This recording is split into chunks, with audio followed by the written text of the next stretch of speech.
The खालस TV ते इस वेले दी वड्डी खबर भाई बलवंत सिंह राजोआणा दी फांसी दी सज़ा दे नाल जुड़ी हुई है। भारत दी सब तो वड्डी अदालत सर्वोच्च अदालत सुप्रीम कोर्ट ने इस फैसले ते केंद्र सरकार नूं सख्त निर्देश दिते ने कि बलवंत सिंह राजोआणा दी फांसी दी सज़ा नूं उमर कैद दे विच तब्दील करन वाली पटीशन ते केंद्र सरकार 2 महीनਿਆਂ दे अंदर अंदर फैसला करे। ते इह वी तुहानूं दस दिंदे हां कि सुप्रीम कोर्ट ने अजिहा निर्देश कोई पहली वारी नहीं दिता। पहला भी केंद्र सरकार नूं कई वारी सुप्रीम कोर्ट ताड़ना कर चुकी है, पर लगदा है केंद्र सरकार दे कन्नां ते जू नहीं सरकदी। सुप्रीम कोर्ट ने निर्देश दिता है कि बलवंत सिंह राजोआणा दी पटीशन ते 2 महीनਿਆਂ ਦੇ अंदर अंदर मोदी सरकार फैसला करे। जस्टिस उदय उमेश ललित दी अगवाई वाले बेंच ने कहा कि केस दे दूसरे सह दोषियों दीआं अपीलां दा सुप्रीम कोर्ट विच लंबित होना राजोआणा दी पटीशन दा फैसला करन विच अधिकारियों दे राह विच नहीं आवेगा। यानी कि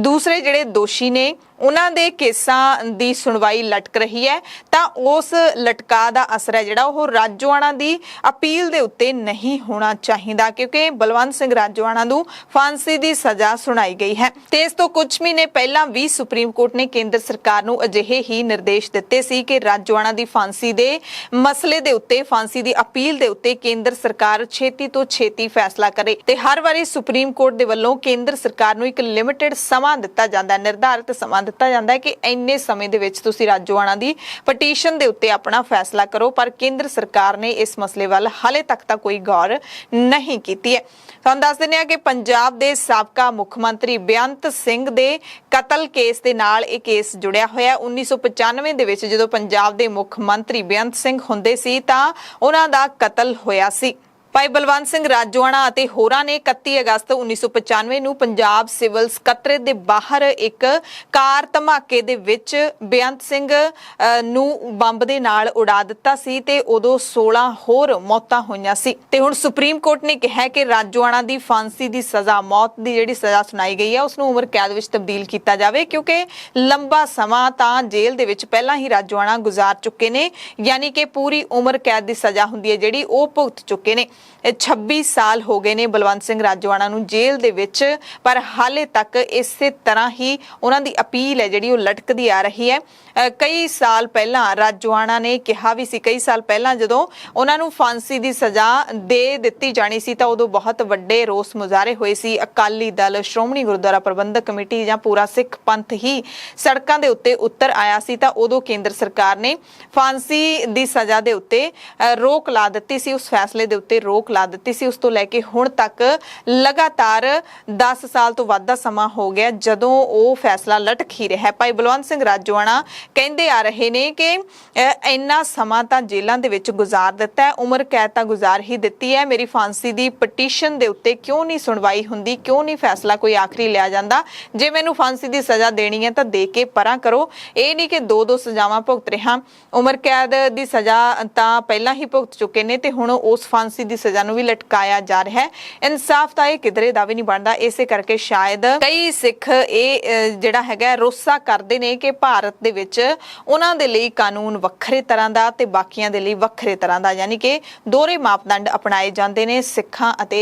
ਹੋਰ ਧਰਮਾਂ ਦੇ ਲੋਕਾਂ ਦੇ ਮਸਲੇ ਦੇ ਵਿੱਚ। ਤੇ ਇਸ ਸੁਣਵਾਈ ਤੋਂ ਪਹਿਲਾਂ ਰਵਨੀਤ ਸਿੰਘ ਬਿੱਟੂ ਜਿਹੜੇ ਕਾਂਗਰਸ ਦੇ ਐਮਪੀ ਨੇ, ਉਹਨਾਂ ਨੇ ਵੀ ट्वीट किया सी। उन्होंने 3-4 दिन पहला ट्वीट किया सी, कहते सरफरोशी की तमन्ना अब हमारे दिल में है, देखना है जोर कितना बाजुए कातिल में है। उन्होंने कहा कि सुप्रीम कोर्ट दे विच जिहड़ी सुनवाई होनी है राजोआणा केस दी, ਉਹਦੇ ਵਿੱਚ ਕਹਿੰਦੇ ਮੈਨੂੰ पूरी आस है कि सुप्रीम कोर्ट लोकां दे पक्ष दी गल करूगी, एक कातिल दे पक्ष दी गल नहीं करूगी। रवनीत सिंह बिट्टू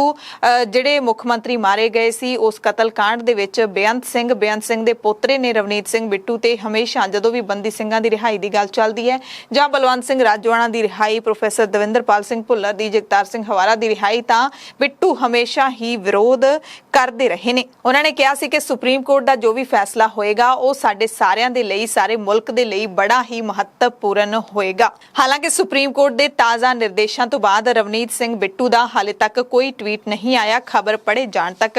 ਇੱਕ ਦੋ ਹੋਰ ਅਪਡੇਟਸ ਤੁਹਾਨੂੰ ਬੰਦੀ ਸਿੰਘਾਂ ਦੀ ਰਿਹਾਈ ਦੇ ਮਸਲੇ ਨਾਲ ਜੁੜੀਆਂ ਵੀ ਦੱਸ ਦਿੰਦੇ ਹਾਂ, ਕਿਉਂਕਿ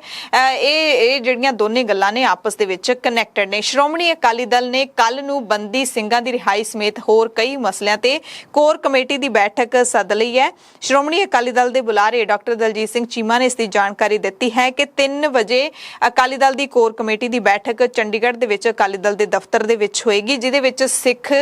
ਬੰਦੀਆਂ ਦੀ ਰਿਹਾਈ, ਇਸ ਦੇ ਨਾਲ ਹੀ ਜਿਹੜਾ ਬਿਜਲੀ ਦਾ ਮਸਲਾ ਹੈ ਤੇ ਸੂਬੇ ਦੇ ਵਿੱਚ ਜੋ ਅਮਨ ਤੇ ਕਾਨੂੰਨ ਦੀ ਵਿਵਸਥਾ ਭੰਗ ਹੋ ਰਹੀ ਹੈ ਉਸ ਮਸਲੇ ਦੇ ਉੱਤੇ ਵਿਚਾਰ ਚਰਚਾ ਹੋਏਗੀ। ਇਸ ਮੀਟਿੰਗ ਦੇ ਵਿੱਚ ਜੋ ਤਾਜ਼ਾ ਸਿਆਸੀ ਸਮੀਕਰਨ ਬਣ ਰਹੇ ਨੇ ਉਸ ਤੇ ਵੀ ਮੁੱਦੇ ਨੇ ਜਿਹੜੇ ਉਹ ਵਿਚਾਰੇ ਜਾਣਗੇ। ਤੇ ਇਸ ਦੇ ਨਾਲ ਹੀ ਸ਼੍ਰੋਮਣੀ ਗੁਰਦੁਆਰਾ ਪ੍ਰਬੰਧਕ ਕਮੇਟੀ ਦੇ ਵੱਲੋਂ ਵੀ ਬੰਦੀ ਸਿੰਘਾਂ ਦੀ ਰਿਹਾਈ ਨੂੰ ਲੈ ਕੇ ਅਖੰਡ ਪਾਠ ਕਰਵਾਏ ਜਾ ਰਹੇ ਨੇ। ਦਿੱਲੀ ਦੇ ਵਿੱਚ ਸ਼੍ਰੋਮਣੀ ਅਕਾਲੀ ਦਲ ਦੇ ਦਫ਼ਤਰ ਦੇ ਵਿੱਚ ਕਰਵਾਏ ਜਾ ਰਹੇ ਨੇ ਤੇ ਇੱਧਰ ਸ਼੍ਰੋਮਣੀ ਗੁਰਦੁਆਰਾ ਪ੍ਰਬੰਧਕ ਕਮੇਟੀ ਦੇ ਵੱਲੋਂ ਵੀ 2 ਦਿਨ ਪਹਿਲਾਂ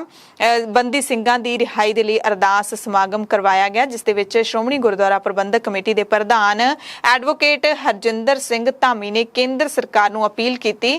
ਕਿ ਜਲਦ ਤੋਂ ਜਲਦ ਬੰਦੀ ਸਿੰਘਾਂ ਦੀ ਰਿਹਾਈ ਦਾ ਐਲਾਨ ਕੀਤਾ ਜਾਵੇ। ਉਹ ਜਿਹੜਾ ਐਲਾਨ ਸੀ ਉਹ ਵੀ ਉਹਨਾਂ ਨੇ ਯਾਦ ਕਰਵਾਇਆ, ਜਿਹੜਾ 550 ਸਾਲਾ ਗੁਰੂ ਨਾਨਕ ਸਾਹਿਬ ਪਾਤਸ਼ਾਹ ਦੇ ਪ੍ਰਕਾਸ਼ ਪੁਰਬ ਸਮਾਗਮਾਂ ਦੇ ਮੌਕੇ ਕੀਤਾ ਗਿਆ ਸੀ ਕਿ ਪ੍ਰਕਾਸ਼ ਪੁਰਬ ਦੇ ਮੌਕੇ ਸਾਰੇ ਬੰਦੀ ਸਿੰਘ ਜਿਨ੍ਹਾਂ ਦੀ ਸਜ਼ਾ ਪੂਰੀ ਹੋ ਚੁੱਕੀ ਹੈ ਉਹਨਾਂ ਨੂੰ ਰਿਹਾ ਕੀਤਾ ਜਾਊਗਾ, ਪਰ ਅੱਜ ਤੱਕ ਇੱਕ ਵੀ ਬੰਦੀ ਸਿੰਘ ਰਿਹਾ ਨਹੀਂ ਹੋ ਸਕਿਆ, ਜਦਕਿ ਕਿੰਨੀ ਵਾਰੀ ਸੂਚੀ ਦੇ ਚੁੱਕੇ ਨੇ ਵੱਖ-ਵੱਖ ਸਿੱਖਾਂ ਦੇ ਵਫਦ ਕੇਂਦਰ ਸਰਕਾਰ ਨੂੰ ਕਿ ਆ ਬੰਦੀ ਸਿੰਘ ਨੇ ਜਿਨ੍ਹਾਂ ਦੀ ਸਜ਼ਾ ਪੂਰੀ ਹੋ ਚੁੱਕੀ ਹੈ, ਉਸ ਤੋਂ ਵੀ ਵੱਧ ਭੋਗ ਰਹੇ ਨੇ, ਉਹਨਾਂ ਨੂੰ ਜ਼ਰੂਰ ਰਿਹਾ ਕੀਤਾ ਜਾਵੇ। ਪ੍ਰੋਫੈਸਰ ਦਵਿੰਦਰਪਾਲ ਸਿੰਘ ਭੁੱਲਰ ਦੀ ਰਿਹਾਈ ਨੂੰ ਲੈ ਕੇ ਦਿੱਲੀ ਦੇ ਵਿੱਚ ਆਮ ਆਦਮੀ ਪਾਰਟੀ ਦੀ ਸਰਕਾਰ, ਅਰਵਿੰਦ ਕੇਜਰੀਵਾਲ ਦੀ ਸਰਕਾਰ ਵੀ ਲਗਾਤਾਰ ਸਵਾਲਾਂ ਦੇ ਘੇਰੇ ਦੇ ਵਿੱਚ ਆਉਂਦੀ ਰਹੀ ਹੈ, ਪਰ ਆਮ ਲੋਕ ਇਹੀ ਮੰਨਦੇ ਨੇ ਕਿ ਬੰਦੀ ਸਿੰਘਾਂ ਦੀ ਰਿਹਾਈ ਦੇ ਮਸਲੇ ਤੇ ਸਿਰਫ ਸਾਰੀਆਂ ਸਿਆਸੀ ਪਾਰਟੀਆਂ ਸਿਆਸਤ ਹੀ ਕਰਦੀਆਂ ਨੇ। ਜੇ ਕਿਤੇ ਬੜੀ ਗੰਭੀਰਤਾ ਦੇ ਨਾਲ ਇਸ ਮਸਲੇ ਨੂੰ ਪਾਰਟੀਆਂ ਦੇ ਵੱਲੋਂ ਲਿਆ ਜਾਵੇ, ਸਰਕਾਰਾਂ ਵੱਲੋਂ ਲਿਆ ਜਾਵੇ ਤਾਂ ਬੰਦੀ ਸਿੰਘਾਂ ਦੀ ਰਿਹਾਈ ਕੋਈ ਬਹੁਤ ਵੱਡਾ ਮਸਲਾ ਨਹੀਂ ਹੈ, ਰਿਹਾਈ ਹੋ ਸਕਦੀ ਹੈ। ਉਹਨਾਂ ਦੇ ਨਾਲ ਵੀ ਆਮ ਕੈਦੀਆਂ ਦੇ ਵਾਂਗ ਵਿਵਹਾਰ ਕੀਤਾ ਜਾ ਸਕਦਾ ਹੈ, ਪਰ ਦੁੱਖ ਦੀ ਗੱਲ ਇਹ ਹੈ ਕਿ ਕੀਤਾ ਨਹੀਂ ਜਾਂਦਾ, ਕਿਉਂਕਿ ਮਨੁੱਖੀ ਅਧਿਕਾਰ ਤਾਂ ਸਾਰਿਆਂ ਦੇ ਹੁੰਦੇ ਨੇ, ਚਾਹੇ ਉਹ ਕੋਈ ਕੈਦੀ ਹੋਵੇ, ਆਮ ਨਾਗਰਿਕ ਹੋਵੇ, ਜਿਹੜੇ ਹੱਕ ਹੁੰਦੇ ਨੇ ਉਹ ਹਰ ਕਿਸੇ ਦੇ ਜ਼ਰੂਰ ਹੁੰਦੇ ਨੇ। ਧੰਨਵਾਦ।